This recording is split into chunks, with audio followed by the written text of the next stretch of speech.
Hello everyone, this is Defense Politics Asia, and this is the situation report or the summary for the day of 902 for the 13th of August. I have no idea why I did those actions. No reasons for it, don't ask, because I have no reason. I just did it for fun. So anyway, so this is recorded somewhere a bit earlier than the published time. So just to note, and so this is the summary for the day of the yesterday, the past 24 hours, and there's some major updates. The frontline changes report has not been recorded or published yet, because I published the curse report, and the curse report is doing really well. YouTube is pushing it, so I won't be posting any other video until I feel like we finished the curve. So yeah, welcome to YouTubing. No, it sucks, but that's the reality. So yeah, if not, you will not see the reports. Like really, YouTube will not push you the report. So make do. No, algo problem. So we're gonna start off with the the from the north. But the thing is that I have already put out the update for the curse update, so you can check out the link at the end of this video to the curse update. So I will not be repeating myself regarding this part. So we go on to the situation report at the Kharkiv front. So at the Kharkiv front, we have fighting reported continuing over at the Kharkiv region, with fighting reported in the Lipsy sector, Stalicia sector, and the Voschan sector. At the Lipsy sector, we still have the usual, the Russian forces attacking attacking at Klipoke as well as Lipsy, and shelling reported over at Maliprokodi, and pretty much the same thing. But yeah, we haven't have a fighting reported at Klipoke for 3 days already. And even over for the Lipsy, there's a huge break around 6 days between the 12th, before the 12th. So there is some kind of reactivation of the front line. But I'm not sure if the Russians even want to push, because they're sitting in a pretty decent position that they wanted. It seems to me, where they have the Ukrainians where they wanted. So I have no idea if they would even push at all. Stalicia, there is fighting reported in this region, but that's all we know of. Over the Voschansk region, fighting is reported over at Voschansk, Taike, and Vochansky Kotori. There's some news regarding the, I mentioned in the previous SITREP, in yesterday's SITREP, about the Ukrainians using ground drones. Then the ground drone is explosive, and then they try to destroy entire buildings. Apparently, there are some news that this explosive is actually some kind of hydrogen tank they took out from I think a Toyota vehicle or something. So and then they basically make it into the bomb. So it's like a hydrogen bomb. It's not the kind of hydrogen bomb that a small one. So which explains the explosive, but it's also freak out the manufacturer because now their vehicle is like a driving bomb. So yeah, bad, not so good for marketing. We move into the Kupiansk front. At the Kupiansk front, there's fighting reported at Sinkivka. There's some updates regarding the Pischane sector. Over at the Pischane sector, Russian forces are attacking at Tabaivka. They are attacking towards Novosinove, and they also have fought in the region of Pischane, particularly at this area here in the westernmost part of Pischane. The Russian forces have captured the rest of Pischane, and this is updated and mapped by the Ukrainian side, the Ukrainian mapping, and so by Deep State UA. And I have never declared the settlement as captured, so I can actually do this right now. That the Russian forces captured Pischane. So this comes, the Russian side has basically claimed that the Pischane has been captured, but we never have the mapping confirmation, and this is the first confirmation that we get of the confirmation of the Russians capturing the full of the entirety of Pischane. And this definitely also puts into interesting question about all these attacking directions, because the Russians are attacking in all these different directions, and maybe the Russian forces is actually a bit further than this confirmed firm capture position. Moving south, Over at the Stemakivka region, based on Ukrainian mapping, they have claimed that they have captured more grounds around here. Uh, so no, it's like a pincer movement around where the Russians have this forward positioned at Stemakivka. So who knows? They are trying a pincer, maybe. But this is a very small distance. I think it's not very far. 2 kilometers is actually quite big. So the distance between the two sides of the Ukrainians is around 2.5 kilometers. So this is pretty big. Yeah, a pincer could be possible. Russian forces is geolocated at this position. So this is Russians are trying to push forward. So very interesting development. Let's see whether the Ukrainians can cut off this Russian threat, on the eastern part of Stemakivka. We move south, and I tell you the big news is over at ADFK, so you have to stay tuned. If not, you just skip. So it's ADFK. I forgot to say, that most of you guys might have left because it's 5 minutes.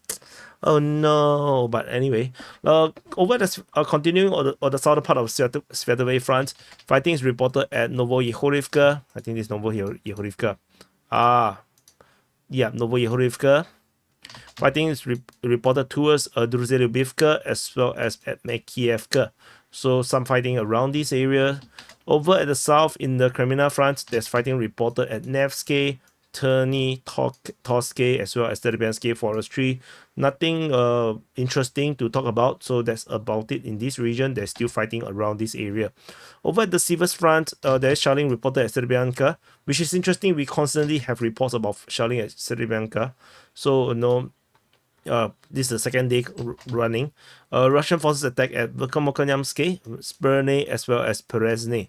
So the Sivas offensive is still ongoing, but no idea what the hell is happening right now. We move into the Bakhmut front. At the Bakhmut front, there is fighting reported in a few areas. In the northern flank, we have fighting reported at the Minkivka region, as well as Chasivya. The Chasivya was known to be just some small skirmishes. Over in the south, there is some updates. Russian forces are attacking towards Bilohora, and they are fighting reported at Klishevka. At Klishevka, we have a geolocation of Russian forces in the forest, in the high ground, which means that the Russian forces most likely have captured all this area here in this northwestern part of Klishevka. I didn't map the fortifications because maybe the Ukrainians are still there. Maybe they also have some position in the forest. So, but this is the first update in a long time of frontline change over Klishevka. However, this is still not enough for me to declare Klishevka as under Russian control, because there is still a few houses and some forests that is probably still under Ukrainian control. So, but we are very, very close to that position that the Russians probably have captured the entirety of Klishevka. So let's wait and see. So we move on to the New York front. At the New York front, we have fighting reported at Druzhba, towards Torax, at Zalizne, and at Nelipivka, Sukobalka, and Alexandropil. And clearly, Nelipivka is the big thing of the day over at the New York front, because there is no fighting being reported at New York, but there is fighting reported at Nelipivka. And how is the fighting over at Nelipivka? So this is Nelipivka, this banana over here, and or bean. It looks like a bean. It's like a bean. I do not know the Russians attack from this direction, from Zalizne, or is it coming from New York? This is kind of clear. So and why is there no reports about fighting in New York is a bit weird. Did the Russians have already taken everything? So the front line, so I should draw it like this. So the front line is now at Nelipivka. Could that be the case? I have no idea. No, Russian Defense Ministry also didn't mention any capture of New York as well. I mean, it might be a bit fast because I think it still takes some time for them to even clear the minefields or clear through potential ambushes. So they will not move fast. So, but interesting. This is the first time we have seen fighting reported at Nelipivka, according to the Russian Defense Ministry. Nelipivka, you can see over here. So let's see. There must be some crazy intel drop. In the next 2 days, I guess. We move into the ADFK front. Over at the northern flank of the ADFK front, Russian forces are attacking towards Zelenipo, over in the area of Novoalexandrivka as well as Vodizenka. And there is some merger into the Pokrovsk sector. So let's move to the Pokrovsk sector. Okay. Yeah, that's not good. Okay. Okay, let's focus on this part, this area where we have some massive update. This is the big update I was telling you. This is a massive intel drop. The Ukrainian defense, Ukrainian sources, Deep State UA has declared 13.5 square kilometers of grounds taken by the Russian forces, including the capture of Lysychny, Zvizhry as well as Ivanivka. This all comes suddenly. No, they all drop at the same time, the information. So yeah, why do they not report this earlier? No, but whatever it is, this seems like very sudden. I feel like this is not just a 1 day thing. This has been progressed over the past 3 days.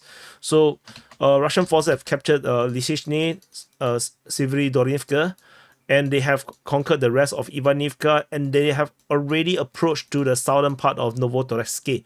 And over at Khodivka, the Russians have started the Battle of Khodivka with the Russian forces entering from the southeast for the first time, and they have starting to push towards Zuravka from the area of Serhievka.